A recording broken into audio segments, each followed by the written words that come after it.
All right, welcome back to the Questions Podcast. Today we're joined by my hosts, Jordan DJ Swivel, as well as Brandon Jenner, and a special guest, Charlie Rocket. Thanks so much for coming to the show, brother.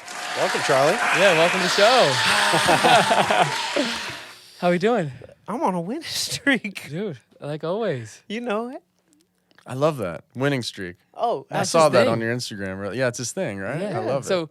I've known Charlie, guys, for probably like 5-6 years now, like since I was 17. Casey changed my life Really? and helped change the world, believe it or not. Yeah. Like, this man helped me shift the world.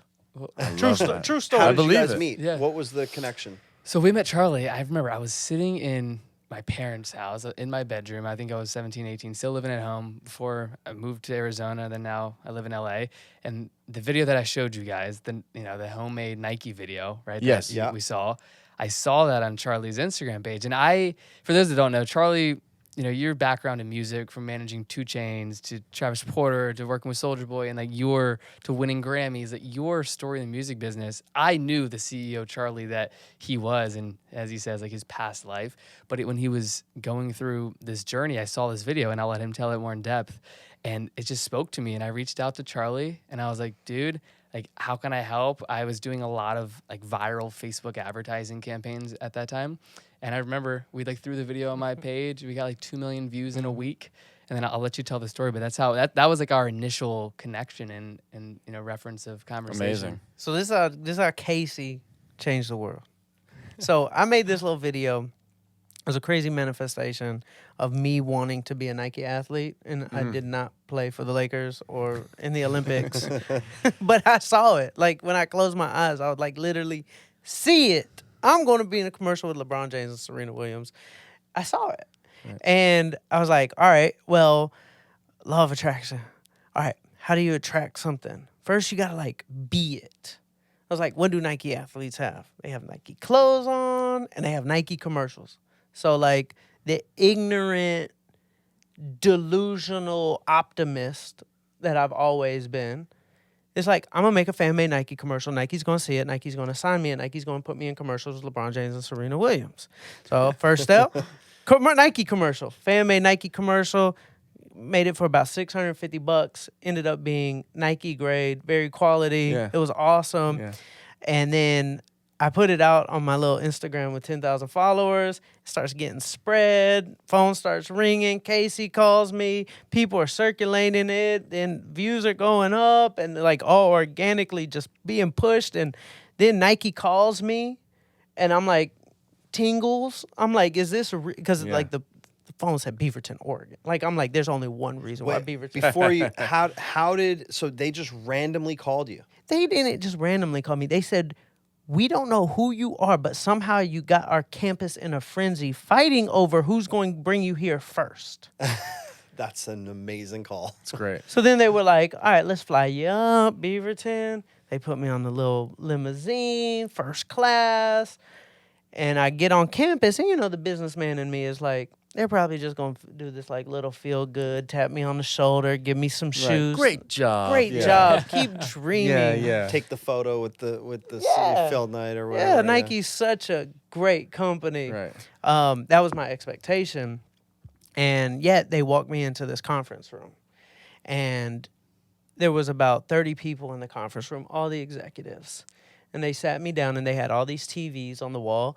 And they said, we forgot why we came to work every day. And this film you made reminded us. And we're going to change the direction of our company because of this. Wow. I'm like, all right. They said, we're going to work on a really big campaign and we want you a part of it. Wow. That really big campaign ended up being the Colin Kaepernick commercial. It came out. And it kind of shifted things. It was a line in the sand that Nike drew, and it could have gone really south for them because they basically said, for all the people who did not support Colin Kaepernick, it was like Colin Kaepernick versus like Red America. They went it all in on a very divisive issue. Stock price went up $6 billion. Wow. The commercial was named after me. I got to be in it, and LeBron James and Serena Williams were in it, and I saw it in my dreams, and I wrote it down in my notebook, and there I am watching the Super Bowl in a commercial with LeBron James and Serena Williams, and everybody who thought I was crazy stopped calling me crazy. I remember 2 Chainz text me. That's Oh my incredible. God, that's 'Cause amazing. I retired from the music industry a year before. Right. Yeah. And 2 Chainz text me. I told him I'm going to go be an athlete. Like, I'm leaving a music empire to, like, he's like, you're going to go run? Yes, I'm going to go run. How you going to make money? I don't know. I don't care. I have a brain tumor. I'm going to go chase my dream of being an athlete. I reversed the brain tumor. I lost 125 pounds. I did, at the time, 3 marathons. I've now done 5. I did an Ironman. I rode my bike across America. I got to be in a Nike commercial. I got to be on the cover of Runner's World magazine. I got to be an athlete on the biggest stage, and I got to win an Emmy for the commercial. And 2 Chainz texted me. He said, you got some superpowers. I said, yes, I do. Yes, I do. I believe that's my superpower. You believe. I believe if I Right. see it, even with my eyes closed, if I see it, it's already done. Time just hasn't caught up yet. Right. And so that's why I That's an actually amazing chased way the of pursuit. looking Yeah. at things. Well, I mean, there's an Einstein quote about that. Like, we're only limited by our imagination. That the way that the world will play out, basically, the only limitations are our own imagination. So all the things you see in movies, all that stuff, and we can do it on I don't want to say a small scale because it's a big thing that you did, but we can do it individually. We can also do it collectively as a society. You know, the things that we focus on, the things that we pay attention to, and that we believe in as a society, we're going to shape the world in that direction as well. And I think too, like the biggest thing that I've noticed with you, Charlie, over the years, and like I've had Charlie on my podcast so many times now, and I think just as time has gone on, like you talk about this story of, you know, amplifying your message, amplifying your story, and over the years, not only have you continued to do that in such a grand way, but with his foundation, the Dream Machine Foundation, you've given away millions of dollars to people in need. You've truly changed people's lives, and I would love to dive into some stories here, and more so tell the audience like what is the Dream Machine, because you've been able to amplify not just your story, but story of others and make their dreams come true, which is so just deep in who you are, and it's impacted so many lives at scale these last handful of years that I've known you, and that you've been really, you know, putting out content on social. Yeah. I mean, we've made 1,500 dreams come true, and I'm just warming up. Like, I'm trying to get to 1 million by the time I'm old man, driving a little Dream Machine bus across the country. Like, I'm going to do this for the rest of my life, because I look at it like when I achieve my dream, I'm like, I made it to the last level of the video game. Right. Like, what? I know how to make money, and then I got my actual dream. It's like, what else is there to do? I could go start a business. I'll do that. That's easy for me. Step 1, let's go get people who are just in a dark place, just Help like me, people. Help and people. get them out of it. And I'm not talking about, like, help them out of it a little bit. I meet a little girl in St. Louis. She's selling cookies on the side of the road. And she had like a little piece of cardboard that said like raising money for CRPS. I asked her, I said, what's CRPS? She said, well, it's a really rare disease that I have, and they call it the suicide disease because people just end up killing themselves because the pain is so bad and there's no cure for it, and the insurance company does not cover the treatment that reduces the pain. I said, so what's your dream? She said, to afford treatment. I said, you're 10. What's your real dream? She said, I want to make cookies. I want to be on this cooking show. I said, now we're getting to it. So what do? We spring into action, and over the course of the next 13 days, we built her a cookie business. We found a manufacturer. We built her a fan base, and she sold in 1 week $500,000 worth of cookies. Wow. To where she's now able to pay for her treatment for the next however many years As a 10-year-old. as a 10-year-old. Yeah. We threw Amazing. a pop-up, and 5,000 people showed up in St. Louis. Wow. It was a frenzy for these cookies, but I just applied everything. It was my job to make my artist dreams come true in the music industry. So I got really good at it because I always believe in being of servitude. I love being of servitude. I get every dream that I want in my life through making other people's dreams come true. So, all right, let's make her dream come true. We got Wow. 13 days. How do we do that at scale? How do we now take her business and be like, all right, let's get it in every Walmart, every Target, every this. Now she's selling her business for $50 million, and she's now able to help every little kid with CRPS in the world. Right. That's the goal of what we're trying to build. So Wow. I want to take it back just a little bit because it sounds like you clearly live the most amazing life. What was your dream when you what was the first thing, high school, whatever? What was the first thing that you look back and say, that's something I'm going to go and accomplish or do? Well, when I buried the dream, I wanted to be an athlete. I was fat. So I couldn't do it. I loved basketball.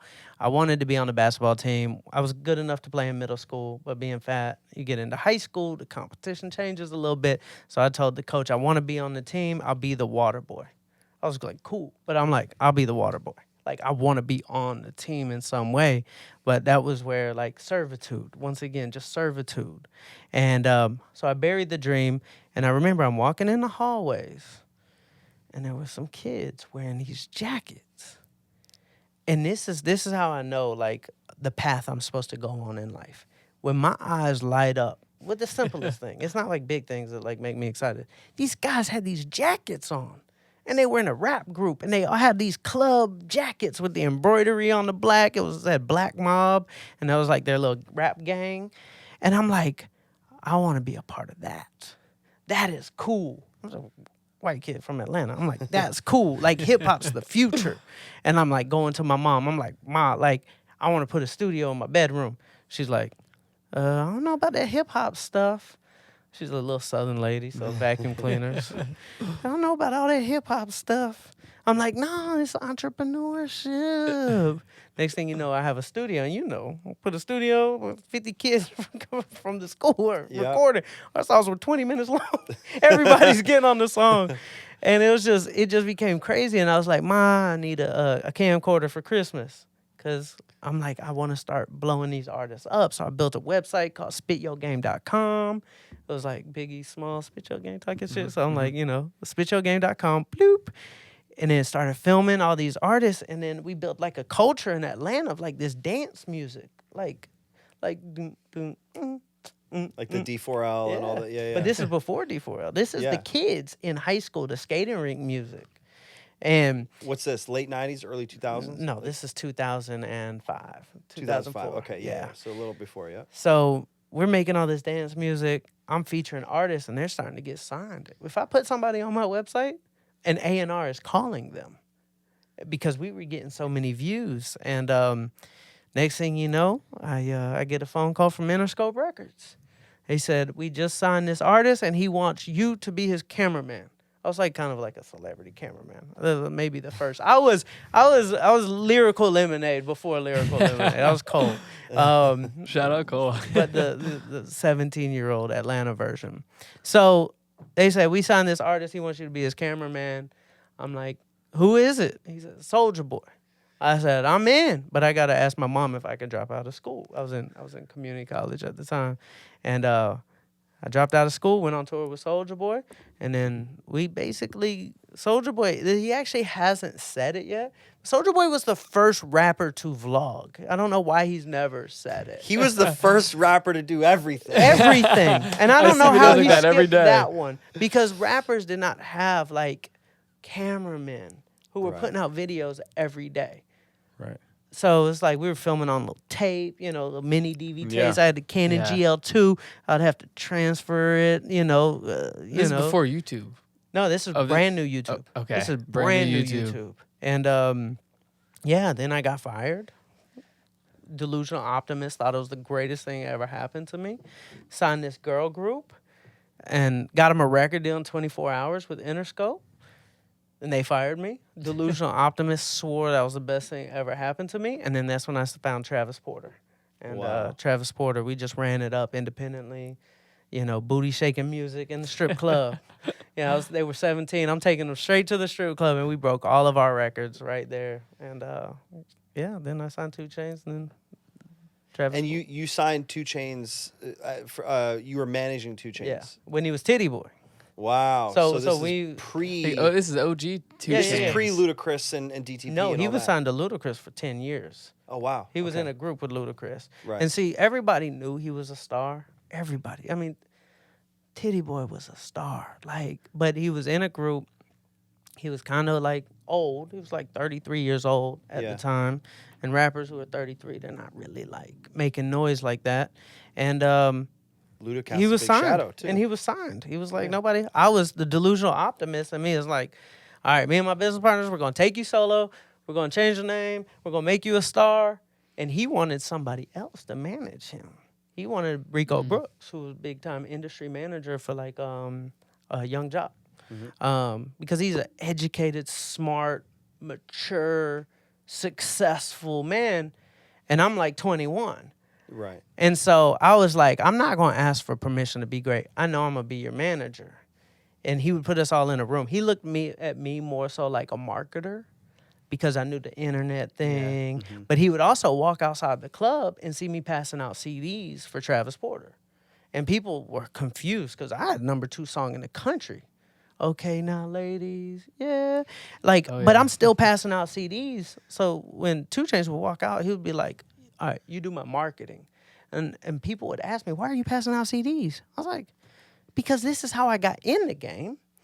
And so why would I change it? And one thing you talk about, Charlie, too, that I want to pause here is you talk about this, you have this concept of like boiling a cup of water, boiling a pod, then boiling a bathtub in terms of like getting music out there. I'd love for you to dive into that because I think it's something that's stuck with me when it comes to creating movements from the music business to then like even to what you do today and you know taking a girl off the street to then you know boil the cup on your audience and then in a city and then you know she's a global brand selling cookies. Like what is that concept and how did you apply it then and translate that to now what you do today? So I'm creating any movement with any business, whether it's music or not. If I were to ask you right now, go boil a lake. I mean, maybe Elon Musk can figure out how to boil a lake. I can't. Like, I can boil a pot of water, though. The goal is to get hot. And I'll take you all the way back. The day I came up with this strategy, it came from frustration and anger. Because I needed to win. I was struggling. I was in my mom's basement. I signed Travis Porter. I got them on their very first show in Marietta, Georgia. They had their face on the flyer and everything.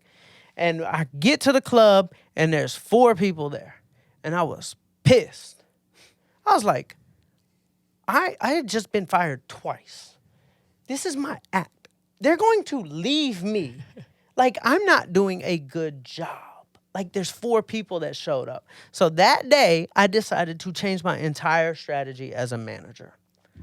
I took the DJ who was DJing at that club. His name was DJ Blue. He had about 16,000 followers on MySpace. And most of those people probably live in this little neighborhood of Marietta, Georgia.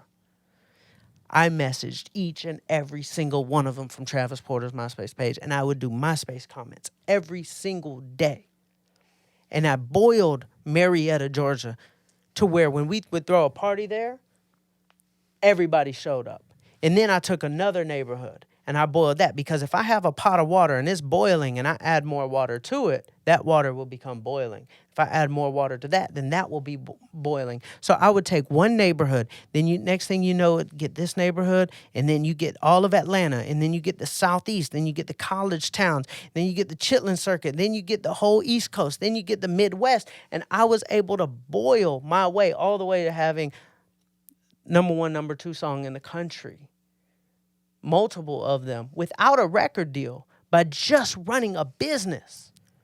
A business is a customer with the service that you're offering. And we just fed the fans, and I ran this play. I would get carpal tunnel syndrome because I would do so many MySpace comments. I got my rich boy, get this money playing and shouty low, and I'm just like, I'm just doing comments all day until my wrist wouldn't even work. But it was always Travis Porter and YG on the MySpace top charts, fighting for the #1 position. Then I transitioned into passing out CDs. And I ran that play every single day. And I would do that for all of my artists. Then I would run the play with radio stations. And I would drive from every radio station from Jackson, Mississippi to Washington, D.C. And I remember one day I'm driving to Jackson, Mississippi. My business partner, Tech, calls me. He's like, Charlie, where you at? I said, I'm driving to the radio station. He said, do you know them?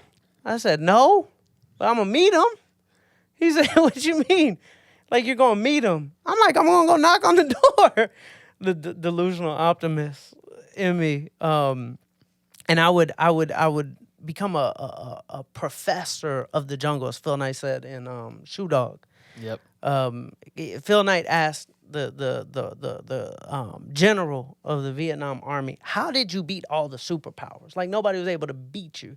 And the general said, well, I was a professor of the jungle. I knew every tree, every hill, everything. I knew the jungle where the enemies did not.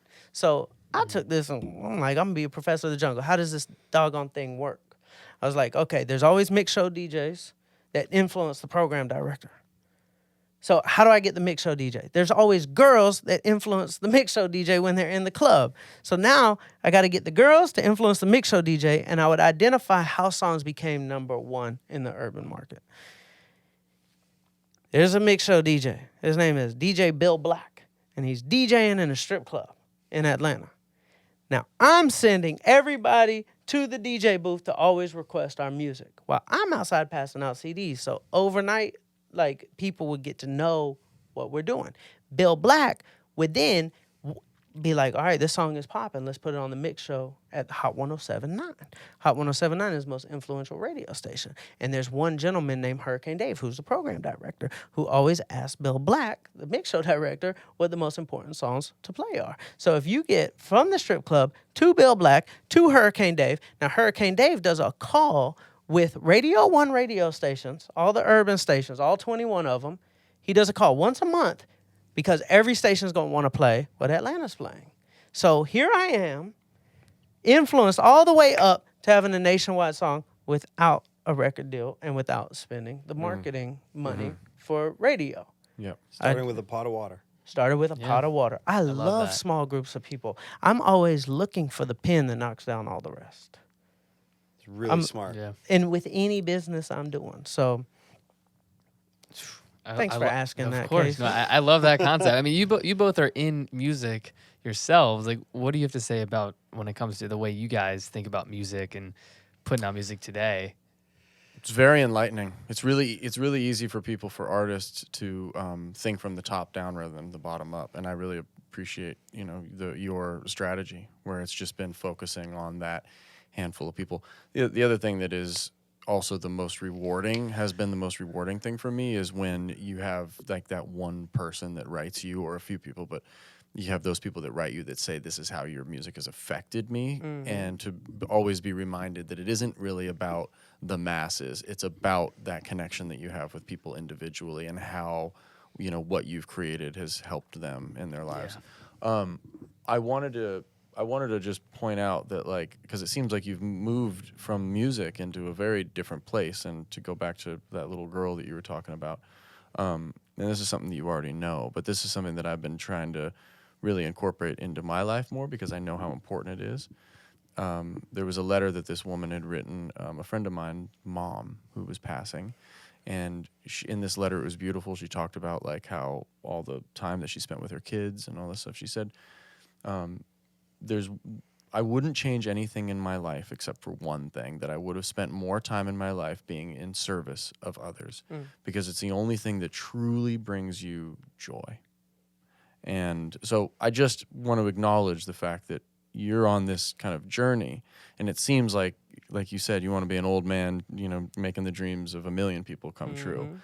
I mean, that it very much has the potential to lead to one of the happiest lives ever, right? I am. I'm Where you in the feel lead. Grateful, and I'm in the lead, baby. That's fantastic. Yeah, clearly. We winning by a lot over here, baby. So then I am curious as to why you went from all of this, success and all these huge wins within music, and where I didn't know about the brain tumor, right? Yeah. Like, I didn't know about that. I'd love to know a little bit about like what encouraged you to transition in life and move to a place of a bit more substance, should we say, even though, I'm sure that your life before was full of substance as well, or maybe substances. We could talk about that. I don't know. I always liked doing philanthropy, like even when I was in the music industry. Like I'll tell 2 Chainz, like we did this, I came up with this idea one morning. It was November 22nd. 2015. And I wake up and it's just idea hit me out of the blue. And I was like, dabbing Santa ugly Christmas sweater. And it was just an idea. And I was like, I'm gonna like tell my graphic designer Ricky Ruckus, make a ugly Christmas sweater. I'm not even gonna ask 2 Chainz for permission to put it on like his website and Instagram because I know he's gonna say no because it's corny. But I'm like, I'm gonna do it. I don't ask for permission. I just take it. And I thought of this idea, and we ended up making $2 million in like 3 weeks selling ugly Christmas sweaters. And I'm like, 2 Chainz, like, we need to help people. Like, this doesn't feel right. Like, I've never like seen $200,000 come in a day. Like, Right. just like hitting refresh, and it's just like, Right. I'm like, we need to help people. So we ended up like giving away houses and cars and just like people really struggling. And that's when I caught the bug. I was like, this is the future of my life. But I'm still in the music industry, so I can't do it full time. When I got diagnosed with my brain tumor, I remember I was at 2 Chainz' house, room spinning, pass out. Like, I'm in the closet. I'm half in the closet, half out. I went to pick up some socks, and I'm just like, I wake up, and I'm in the closet. I'm like, oh, this can't be good. So brain tumor wrapped around my eye, putting pressure on the artery going into my brain, was sitting there for a while. So it was like big and Holy shit. inoperable and like also invasive. It started corroding the top bone of my spine. And if it corroded it more, it would like leak into my brain, like the spinal fluid. And in that, like, I just was like, okay. Kid buried his dream, went to make a whole bunch of money, and then dies. And I kept saying to myself, my story isn't over yet. And that's what the fan-made Nike commercial title was. Like, my story isn't over yet, with a comma. And I just kept saying to myself, this has got to be a gift. This has got to be, like, every bad thing, delusional optimist. I was like, every bad thing that's ever happened to me has been the greatest gift. This has to be a gift. And the second you just find gratitude in something, it unveils this like magic curtain of just like paths. Where like replaying like the negative thing is like you're locked in like a jail cell. But like the gratitude, I disarm it. I mean, I see all these amazing paths. I see my dreams. I see the Nike commercial. And then I'm just like, when I see that stuff, I'm just like, I'm going to leave the music industry. And my mom, she was terrified. She's like, what am I going to be able to tell my friends? Like, you should like... Right, she was she's so proud. Like, we just won a Grammy. Yeah, She's like, what am I going to tell my friends? Like, Yeah. I'm like, I'll come up with something. Did you know right away? No, Was no, it like it was a scary. instant? It was very scary at first, but then, you know, I go through like my little temper tantrum of like fear and just whatever victim. And then I'm just like, all right, I'm done with that. Like, let's find something good in this. And I'm Get to like, acceptance. yeah, basically, I wanna go be an athlete. Like, well, like, let's do it. I wrote a contract to myself in 2016 and said I will be top 1% of athletes in the world. It also said I will reduce my spending and set budgets because I'm not making money no more. I'm like, reduce spending. I'm gonna be at Ironman, and I'm gonna cook. I'm gonna be a chef. I'm gonna cook my meals at home to like become healthier. Right. And I did all those things, and I got to experience all that magic, and I'm so grateful for my brain tumor. How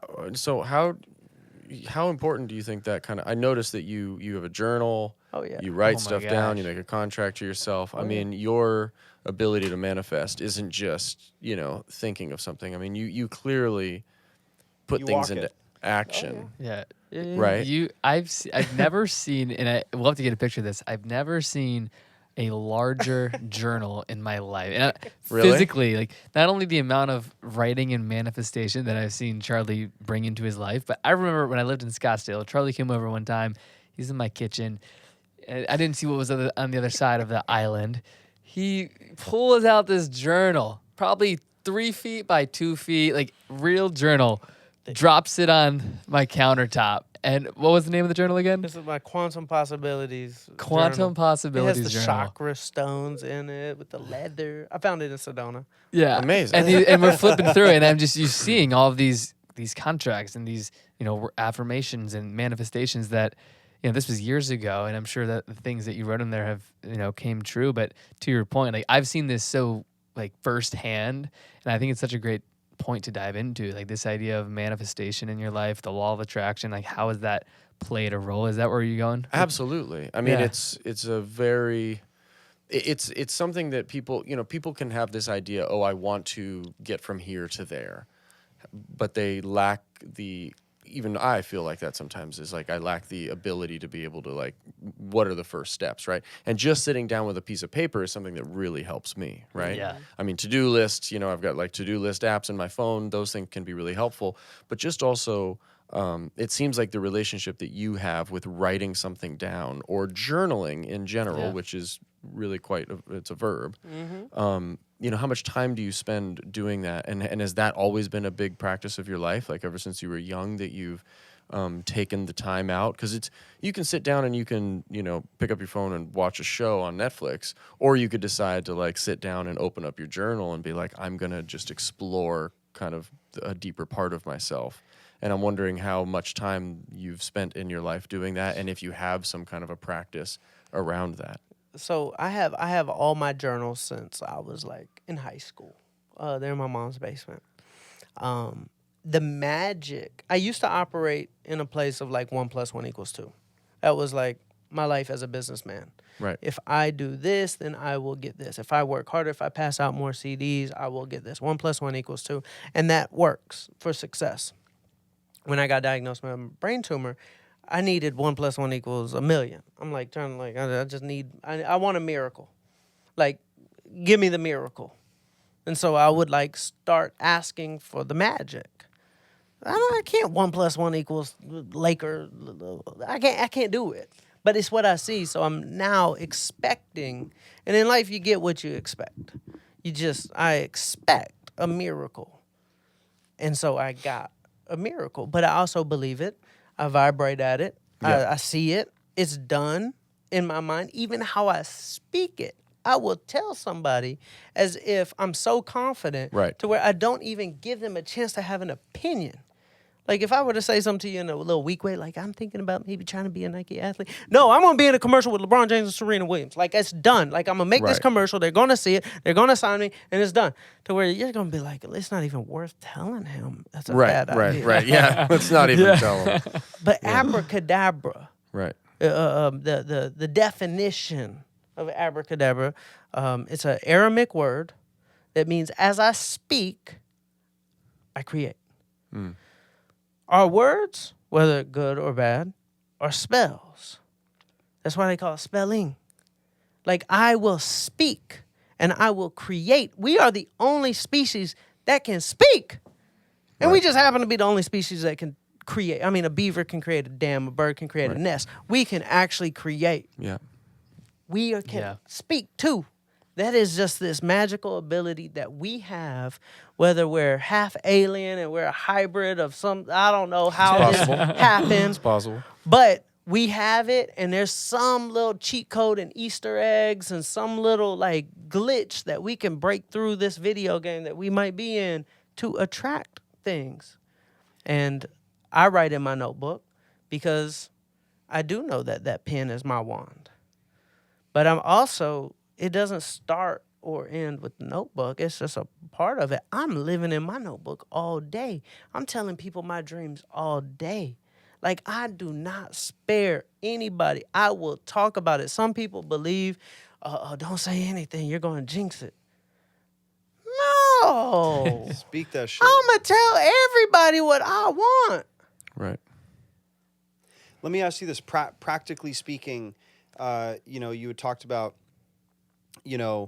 manifesting these things, speaking with authority and saying, I'm not thinking of this, this is going to happen.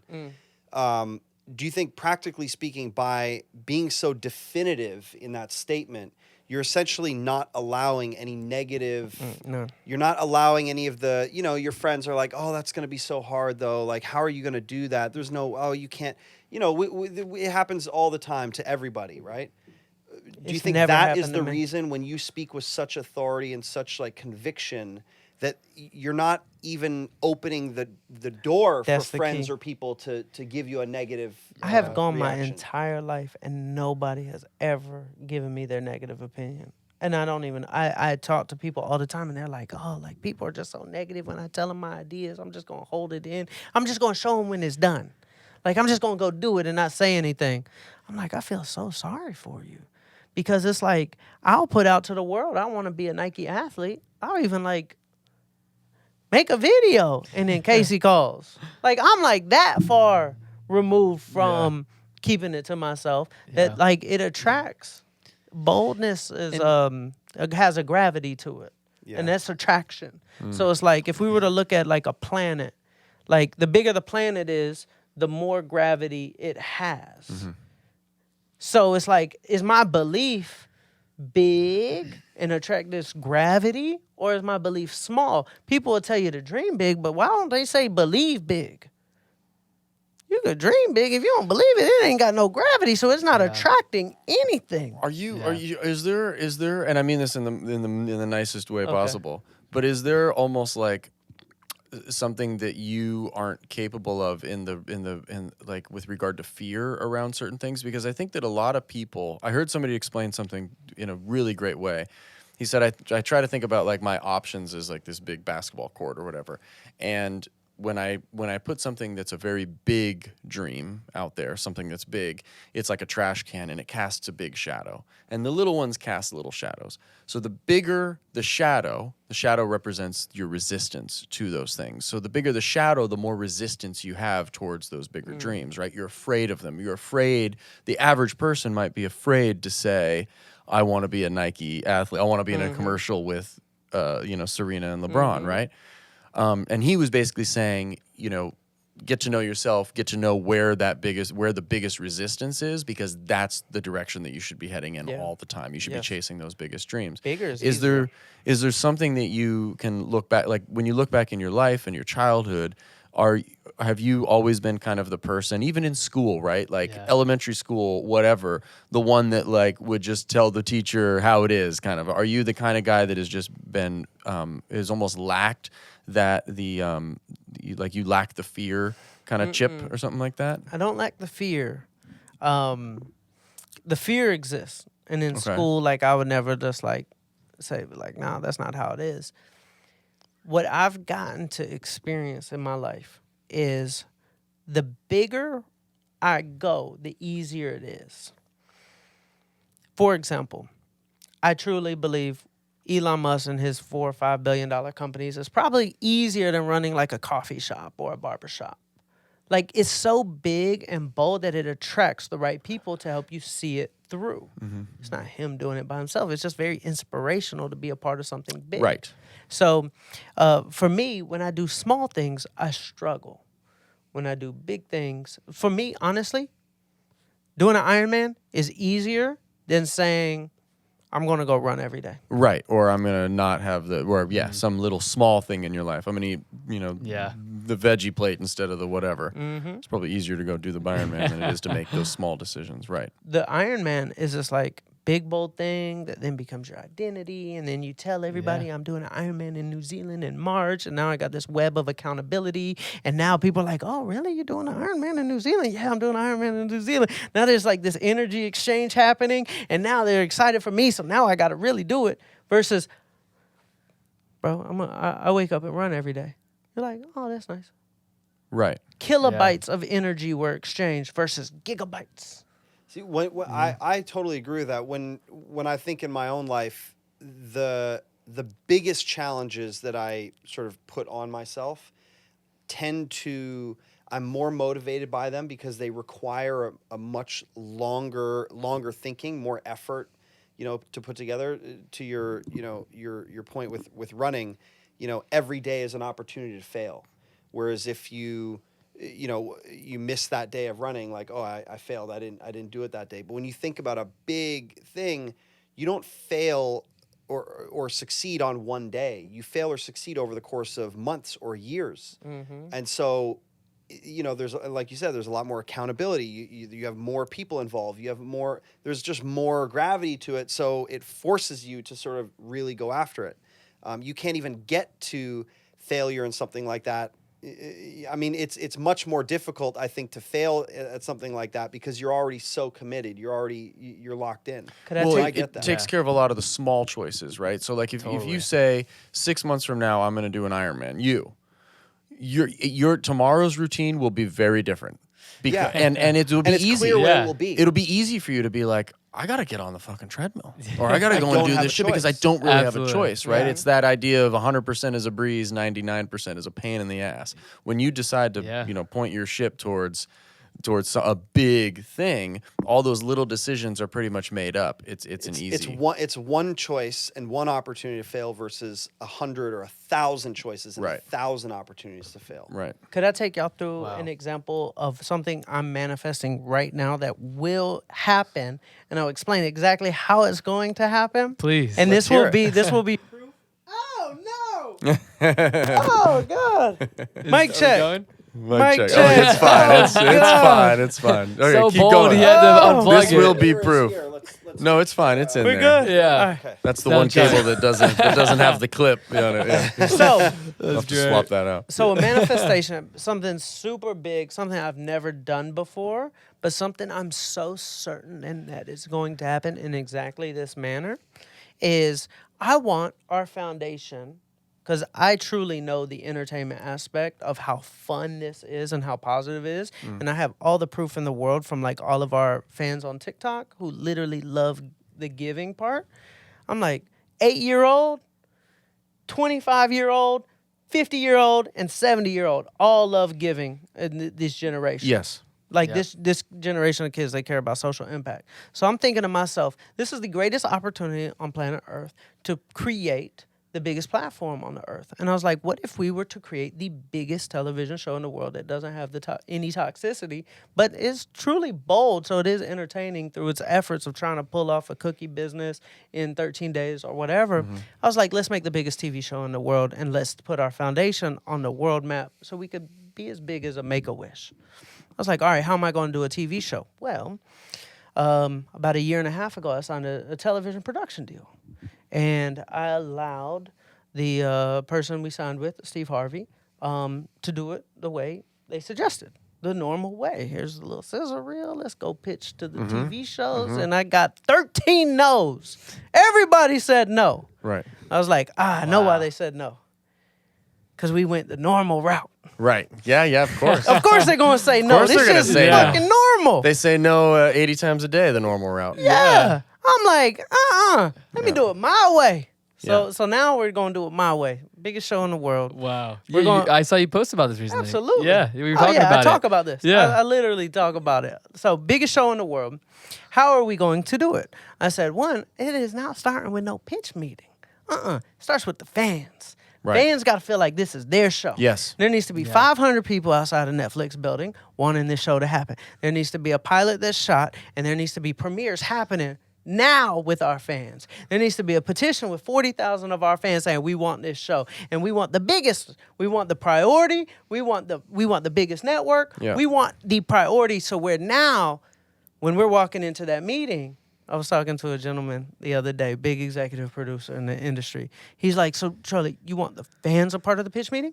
I said, yeah, there's going to be about 10,000 outside. Yeah. This is their pitch meeting. We live stream to the fans. This is their pitch This meeting. is their It pitch meeting. Look out the Wow. window. Right. This is the pitch. Right. It's done. And it's not normal, like play the little sizzle. Oh, I really like it. Everybody loves what we do. They're not going to say this sucks. We're helping people. Right. No, we're getting this thing sold. It's going to be a priority. This is what I would do with my artists and the labels. I'm like, like I remember every record label in the country called for Travis Porter. I'd be like, I'll talk to you in 6 months. I'll talk to you when I have the #1 song in the country. And then we'll start. Right. Then we'll start our negotiations. Right. So it's like, let's go build it. Let's do it in a very unconventional way. I don't know if it's ever happened in this manner of selling a TV show to guarantee the priority aspect of it, but we're going to do it. Yeah, I mean, it's probably, I don't know if it has happened, but there's aspects of that I'm sure are happening. I mean, any of these big YouTubers that have gotten big stuff, I guarantee you they could walk into most of these Mr. networks Beast right now. I mean, Oh, yeah. I think and Mr. be like, Beast hey, I probably want to does take have this the to the next biggest level. show, Yeah. right? The problem is they probably just don't even want to. They don't They're want like, I've got all the control right now. Yeah. We're raking it in. Absolutely. We're getting millions of views every time we drop a video. Like, Yeah. why would I go and, Mr. exclusively put it on some one streaming platform when, Yeah. it's... Mr. Beast got 37 million views on his latest YouTube videos in 24 hours. I saw think that. it was like the second Unbelievable. most viewed video that wasn't a music video, I believe, yep. in 24 hours. Like, speaking to like the powers in the creator's hands. Yep. He's the biggest of the big, Yep. but it speaks to that point of like owning that audience. Yeah. So But it's interesting. He's the biggest of the big, and I mean, I saw they valued his YouTube channel at like $1 or $2 billion. Yeah. Yeah. If he wanted to sell his YouTube properties, like Yep. a multi-billion-dollar property, but same his show is, or his channel is very much kind of what you're describing. Obviously different. He's doing more contests and things, but there's always like a giving Yeah. element to it. There's always Yeah. a positive. There's no negativity on Mr. Beast's show. It's very much fun. Mr. Beast And is entertaining. It's a game show. There's always been a market for game shows, and it's amazing how he does it. I'm curious to get your thoughts, Charlie. Like Mr. Beast, I'm the biggest fan of his in terms of like what he does. There's this one video in particular that I'm just curious to get your thoughts on. Like he cured 1,000 people's blindness, and he donated. I think it was $1 million or something to just get did the ear- 1,000 people and hearing aids, all this Hearing stuff. aids, And for 99% or let's say 70%, 80% of people, it's like the most charitable. Like, wow, this is incredible. And then 20% of them are like, oh, like why'd you have to document that? And why'd you Old school do folk. that? Like, have you received any, not hate, but like the other side of the script on social? And like, So what has that been like? I might get less than 1% of people give me a hard time. We Yeah. film everything, but the difference between, I guess, me and just the other people who do it is just the authenticity. Yeah. I don't do anything for views. For example, like a lot of people, like TV producers, they're like, why don't you just go do YouTube? I'm like, because when I'm helping somebody, they don't need a Lamborghini. Like, Yeah. YouTubers have to give Lamborghinis away to the homeless person. Yeah. I can't compete with that. I can't put the homeless man in a mansion on the thumbnail. Like, I have too much of a legacy. A kid who is, Yeah. doesn't have a history or a legacy can go do stunts. I can't do stunts. Yeah, those are stunts that are Yeah. they're shock. Gimmicky. And Yeah. they're gimmicks. They don't really. It's not actually solving a problem. I can't it's compete it's, with you It's two. watching a car crash. I Yeah. kind of. You give a homeless Yeah. person a Lamborghini, it's a little bit of like you just wanting. I Absolutely. mean, Yeah. you get that little feeling of a hit, but it's so Yeah. temporary, and Yeah. the viewer must know that. Yeah. as well. Totally. You're not really doing anything. So let me ask you this: using your boiling a pot of water analogy, how do you plan to, for your foundation and the positive work that you're doing? How do you plan to use that same strategy? You said you want to help 1 million people. Mm-hmm. So how do you start with that one girl with her cookies and then get to 1 million people? I'll break it down to you. So we're here in LA. This is called the City of Angels. Not many angels, but we're going to make the angels. We're bringing the There's angels. There's angels here. Oh yeah. We're bringing all the angels back to this city. Now, when you don't live here and you're looking from the outside, you're like, oh, that's the city of dreams. That's where people go to chase their dreams. Right. Then when you get here, it just has a stigma that people just step on each other to Right. achieve their dreams. I want to change the narrative. I want, if there's a little girl in London looking at the culture of LA, they're like, wow, like people help people in that city. To me, this city is easy to take over because there's a lot of lifestyle here. There's not a lot of like work being done. Like people who are massively successful are secluded, Right. And then so it's like just easy to dominate. We opened up the Dream Factory, and then I'm going to create this Dream Makers program to where instead of me doing the dreams and my team, it's like, okay, I got 500 kids with cancer. They all have these dreams. I'm really good at sourcing and vetting. So boom. Let's get in 500 athletes, influencers, supermodels, Casey. Boom, you take one. And we create this program where it's like not just me and my team doing the dreams. We're getting the whole community involved to where when you're looking at this stuff from the outside looking in and you're looking at LA, you're like, that's the greatest city on earth. They are literally making dreams come true every day, throwing the best events, bringing the entertainment aspect to it. And just, I mean, whew, I'm ready.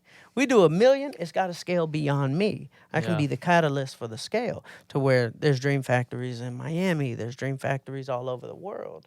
There's dream machines going around helping people. So we're just at the beginning Yeah. phases. But And I think too, like to your question though of like boiling the pot, like over the years of like you raising money for the foundation, like you've done it back to your point of authenticity, obviously from your network of being able to raise capital, but in such an uplifting way where on social media, you know, if you need to raise $50,000 to, you know, pay for this young girl's treatment, like you're letting people like myself or people that are fans of the movement that you're creating to donate $50, $100, and then you'll get these 6-figure checks to help hundreds of people, and you've gone about it and you've utilized social in such an empowering way that like I've never seen someone do it the way you do it, Charlie. And like if you go down the rabbit hole of your content, it's just not only the consistency, but the way you adapt and change and just remain authentic to like boil the pot of, you know, like our relationship over the year, and just to see that grow, whether that's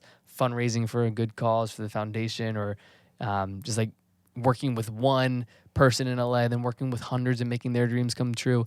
It's like I'm seeing, and I've seen it over the years, that same philosophy as you're saying, like boil the cup. And you were doing this years ago, and now with these like millions of people following and supporting, you have such an engaged community that I think is, you know, the boiling has just begun, and now you have this pot in this lake where it's such an empowering thing to see. thank you, Casey. You said Heating something. up. You Yeah, said something like, earlier literally. that I just wanted to touch on really quickly because it's interesting to me.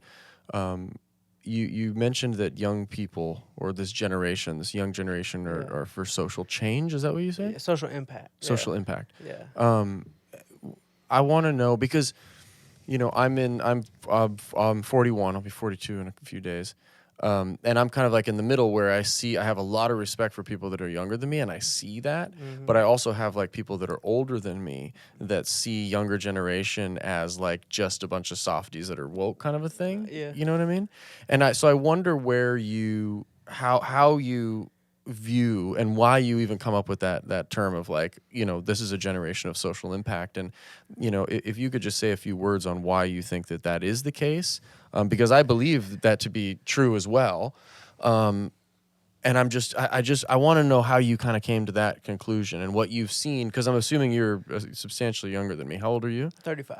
So you're 35. Oh, you're not that much, but you also know you've worked with people that are younger than you too Absolutely. and stuff like I that. And I studied feel like it. you're more plugged into a younger crowd than I am. I study it every day. I'm helping you over here, you know. Casey helps keeping me. you young. Casey's over a here, Brandon. baby over here. Keeping us all young. Yeah, I'm trying to tone it down for you guys. So first off, any old person watching this is talking about young people or softies. I mean, you got to first just realize every single generation has said that about every single Right. generation. Yes. So all of y'all are wrong. Right. Every generation is wrong. Well, they're wrong, and not to challenge you, but there is also something that has happened, and I heard some people talking about it today. Actually, that there are generational experiences that do shape the way that we view the world. Like, for instance, my dad's dad was a ranger in World War II. Absolutely. Was over, you know, his view of like the U.S.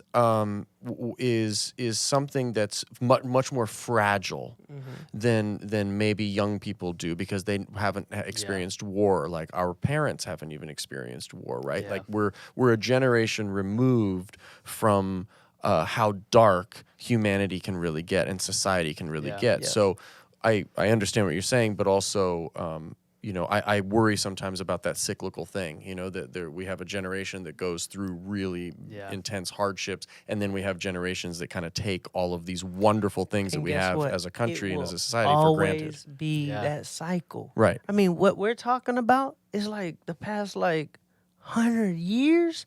This has been going on for Yeah. and what does humanity do? Keep progressing forward. So if every generation thinks the younger one is soft, and yet humanity keeps getting better and better, there's way less violence today than there was all the churches killing each other. How many people Right. died? Like, there's not that much violence today. Oh, yeah, in the world is- comparison. We just see it more. Yes. No, Everyone's you got a see camera, what you're everyone's looking at. Yeah. It's not that we see it more. Yeah. No. Well, the information's being you shared. walk in the courtyard and somebody's head is on the stick. You see it. No, you see what you're looking at. If you want to find bad in this world, you will see it. If you want to see the good in this world, you will see it. If I look at all the bad things and I am convinced that the world is bad, my reticular activating system is going to find those things to prove my thoughts because I want to prove I'm sane. That's what humans do. I want to confirm my belief system so that I can feel I'm right. The world's a terrible place. Now I see all the terrible things. The world's better than it's ever been. Now I see it. If I look for bad stats, I'll see them. If I look for good stats, I'll see them. For example, like I had a lot of gun violence that happened in my career. Like I lost 2 of my artists, R.I.P. Dolph, R.I.P. Bankroll. 150 rounds to the front of my studio. 4 of my Sprinter vans shot up, dodging bullets left and right. Like it was violent. Wow. I didn't even know that. Everybody in my life is saying, Charlie, like my family, you know, I have a white family. They're like, I don't know about all this hip hop stuff. I'm like, listen. I was like, gun violence is terrible. I'm seeing it. I'm living it. It's terrible.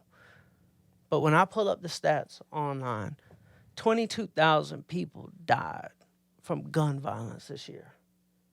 600,000 people died of cardiovascular. There's more violence going on in my kitchen than there is at my studio. Well, yeah. It's like you see what you're looking at. 22,000, 600,000. Where's the real problem? But you see what you're looking at. Yeah. McDonald's right there, that's not a problem. But my studio is. Like, you just see what you're looking at. I believe the world is a beautiful place. I also know that there's bad in the world. I get it. I just choose to live in my blissful, delusional optimism because it costs me way less energy. And I get to create so much more beautiful things. If I'm afraid of the pandemic, I don't start the Dream Machine tour. I'm not watching the news. I'm like, nah. Like, people need help. They told us to go inside. I'm like, I'm going to go outside. Like, I want to go help people. But, like, I'm not buying into the fear, so I'm not paralyzed. Fear will paralyze you. Yeah. Optimism will create abundance and possibilities. So anybody who's looking at the generations and finding the bad, you will find it. I challenge you, find the good and watch how much you appreciate and can learn from any young generation.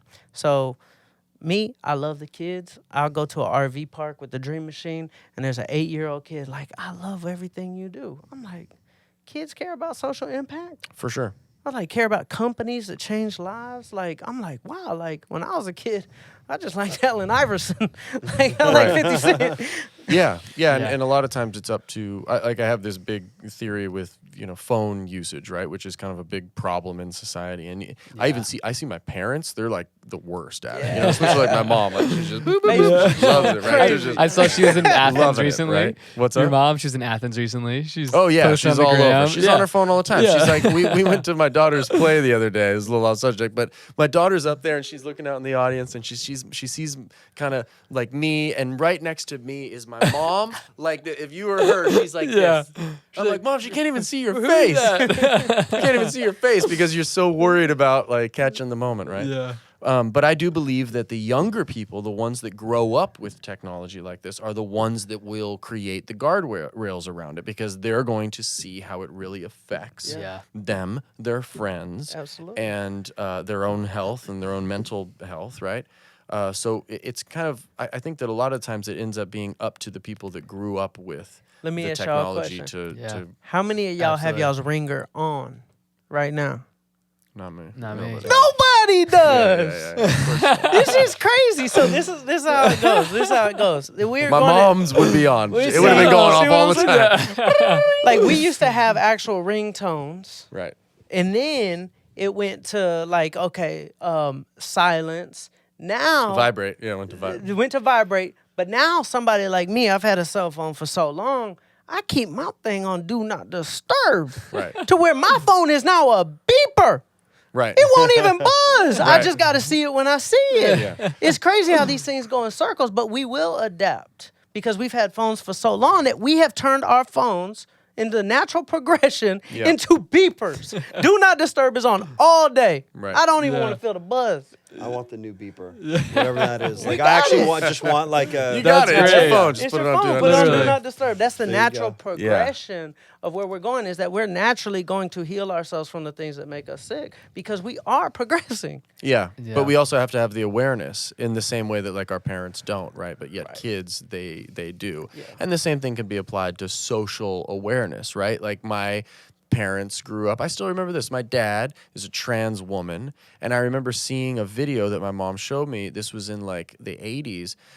It was just like some VHS video, and then it goes and it was something that my dad was recording, and it was some like 60 Minutes thing Yeah. on what transgenderism is, like what a trans person is. And my dad felt so inspired that in the moment was just like, oh my God, I got to record this, and recorded something. That's how hard it was to get information, even in the 80s, right? Wow. About that kind of thing. But now you have kids that are growing up with this awareness that, wait a minute, these people are just like you and I. They live among us. How can we make life better for them? And they get labeled as softies or as woke and all that stuff. But really, they're just the people that are growing up with the awareness that there's a whole demographic that has been treated unfairly and has been overlooked in a lot of ways, right? So I have a lot of faith in young people in general, and just like the way the world is headed, not just with the way that they're going to handle technology, but also the way that they're going to handle social change. So I just responded when you had mentioned that, and I wanted to just touch on that a little bit more because I think it's a good way of looking at it. Totally. Absolutely. Agreed. Well, Charlie, in the spirit of time, no, I want to just end. I think it's so, again, like inspirational for what you're doing, but also like how you live in terms of like, what you talk about, like seeing the world for the positive. Like it's always, even like things like today, so many bad things or what could be labeled as bad things can happen to people like so off guard, right? Like I didn't plan on. What'd I say about your back? I say you might need to lay down for a couple weeks. It might be good for you. Might be good for you. sure. Yeah. Absolutely. You're So, going like, from hard 75 to soft literally 2 weeks. 2 weeks soft out. 14. Yeah. Dude, the polar 14 opposite. and horizontal. But Yeah, horizontal 14. literally.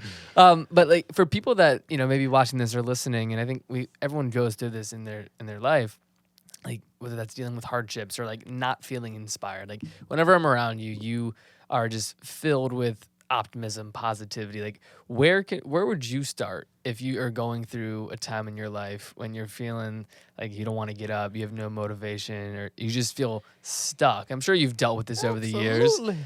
Like where would someone start? I think just ending on that conversation would be so impactful. So all my inspiration comes from frustration. The mud, the dirt is where my seeds grow. I get fired up. Like I'll tell you, when I got fired from my first girl group, I got depressed for about 2 months. And then I snapped out of it and I was like, this is great. But I throw my temper tantrums. It's all right. I throw my temper tantrums. I treat it like a cold. I know it's going to pass. Like it's like, oh, God, this shit done got me. Be like, all right, I know it's going to pass though. And then usually if I rest long enough, my imagination will start turning back on. The imagination comes from boredom. Boredom is very important, even for artists. Like when I would throw my artists on the road constantly, their creativity deteriorated. When I would be like, you're going to this studio in the middle of nowhere and you're sitting here doing nothing. No club afterwards. You are going to the middle of nowhere. I need boredom to exist in your life to turn this creativity back on. Creativity stems from sometimes boredom. So that sleep, that depression, that deep rest, like depression, like I will rest and I will lay in bed and then I'll start seeing things. When I see things, for example, with the girl group who fired me, I saw how I need to reinvent my life because I was getting too lost in the sauce. I was caught up in like the whole hip hop thing. I was like, I need to get focused. I was like, I'm going to become CEO Charlie. I'm going to put my suit on, and I'm not going to talk to girls, and I'm just going to go pass out these CDs, and I'm going to be a businessman, and I'm going to be respected. I'm 19. I need to be respected. When I meet with Monty and Avery Lippman, I'm wearing my suit. I'm like reading psychology books. Like, how do I like become like able to like sit in the room with these people? And Monty and Avery, everybody's offering us $1 million deals, and I'm like, no. Like, no. You know, but it's like, I wanted to get serious, but where did the vision come from for the suit? Came from my depression, came from my little storm or my cold of sadness and sleep, and where I started seeing things. And when I see it, I just go.